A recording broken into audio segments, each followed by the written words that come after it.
is made up of 606 feet, 606 feet, 606 feet, 606 feet. 606. It's made up of stades, exactly the same. Now, if that's not interesting enough, look at the angle of the Great Pyramid of Giza. If you take the angle of the Great Pyramid of Giza, the slope is 51.8 degrees. Let's go back to the earthworks. If you measure the line that goes straight through the center of the structure, right here, and then you go true north, it's 51.8 degrees. That angle is exactly the same angle as the pyramids of Giza. It is the same math, the same calculations as ancient Egyptians. Let me show you one more connection. In 1860, David Wyrick, he's a guy who surveyed the Newark earthworks. He was digging into a mound near those earthworks, and he found a wooden coffin made of oak. They opened up the coffin and found a skeleton of a man holding a little box. It was about 8.10 inches in size. The box had been cemented shut here. This, by the way, is sitting in Ohio. Well, he opened up the box and he found a little man inside, a little black stone. They took it to scholars and they looked at it. The man seems to be carrying something, and there's writing here at first they couldn't recognize. The writing is, they thought in 1860, some sort of Hebrew. Well, finally, about 20 years later, they found some rabbis living in the area, and the rabbis looked at that, and they could read it. They said it was an old kind of block Hebrew, and it was a rendition of the Ten Commandments. Now, this is another piece. Block Hebrew. They said they'd never seen anything like it. Mainstream archaeologists at the time called this a hoax. But then in 1900, or just about after 1900, in Israel, they found the same block-style Hebrew writing. Mainstream archaeologists still dismissed the findings. They found it in Israel, and they found it in Ohio. But there was another stone that they found that they couldn't argue. This is the Bat Creek stone. It was found during the course of an official Smithsonian evacuation. The Smithsonian didn't understand the meaning of the writing on the stone. They thought it was Cherokee, since it came from Cherokee country. They didn't realize that it's actually Hebrew. They had published this originally upside down. They threw it in a box at the bottom of the Smithsonian, put it in the basement. Many years later, a scholar took it out of the box, looked at it, and went, oh my gosh, it's upside down. It's Phoenician, ancient Hebrew. So what's going on here? What is that about? Where is that history? I'll show you in a few minutes, and we're going to have a conversation, and I'm going to show you some more things that the Smithsonian, science, government, commerce colluded to erase.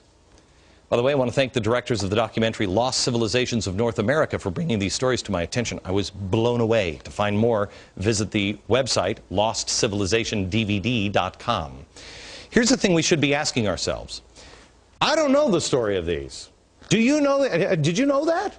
Do you live in Ohio and did you know that? Why not? Were the American Indians wronged? Yes. Yes. And that's what we focus on in America. Is we were bad to the American Indians. Forget about it. It's in the past. The question should be the ones that the founders asked. Who are they? What knowledge do they have? Can you imagine the difference we would have now if we would put our differences aside and put our past in the past and concentrate on today and say, let's learn from each other. What do you have? What is that? What is that? When we come back, I'm going to be joined by Peter Lilback, who is, I've told you before, is one of my favorite authors. He's going to talk to me a little bit about the founders here. And I'm also going to show you some documents that show how that history has been erased. Next. This is the Smithsonian Annual Report, 1882-1883. This is John Wesley Howell. This is an original copy. John Wesley Howell in 1789. Again, Powell. This is the director the Bureau of Ethnology at the Smithsonian Institute, he said this: artifacts found prior to Christopher Columbus's arrival would be considered illegitimate by the Smithsonian. Only the savage Indian culture would be observed, and this created the artificial barrier to science. Only the savage. Science was colluding with government because of commerce, and religion was involved. Now, why do I tell you all this stuff? Not because I'm an Indian expert or anything else. You got to do your own homework. I just found out about this stuff. I'm amazed by it. I don't know what the answer is on this. The reason why I bring it up is the stock is not bad. The soup went bad, but the stock is not. Peter Lilback, Dr. Peter Lilback. How are you, sir? Good to see you. This is a book that needs to be owned by every American. Every single American should have this book in their home. It's called Sacred Fire. These are the words of George Washington, and it takes history absolutely apart. Apart. Not on somebody's opinion, but on their own words, on his words. Peter, I want to go to you and talk to you a little bit about, again, the stock. George Washington had a good relationship. Our founders had a good relationship with the Native Americans, right? There's no question about that. When they came to America, they realized they could not survive without a close relationship with the Indian people. The greatest story, for example, is the Pilgrims who were blown off course. 800 miles out of their destination in Virginia, they're in Massachusetts. They land on ground, and they're in the middle of nowhere, no government. They make the Mayflower Compact, so they have government when they land. And there's no Native Americans there because a plague had gone through, but one person shows up. He happens to be a Native American that knew English. He'd actually been taken captive to England. He'd learned English. He'd gotten his freedom. He came back, his people were gone. The white settlers are there all of a sudden, and he meets them and he says, "Welcome." He speaks English. They couldn't believe it. The providence of that moment is extraordinary. They needed help, and there was a person there to help them, and he was a Native American. Right. And that creates Massachusetts. All right. Do I have time for one more story real quick? No? Okay, hang on, because I want to come back and talk about, William Penn. Because William Penn said something when he was working with the Indians that is critical to understand the truth, I think, about America. And we'll do that next.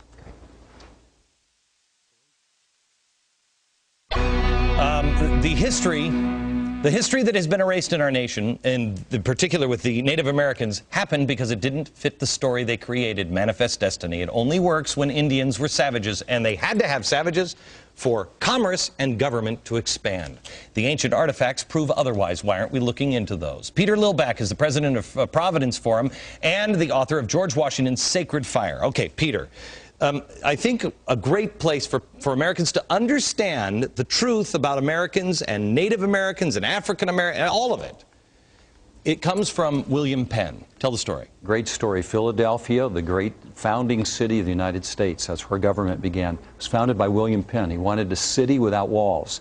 And he determined that he would do it by making a constant commitment to justice and ethics with the Native Americans. There never was an Indian war with William Penn.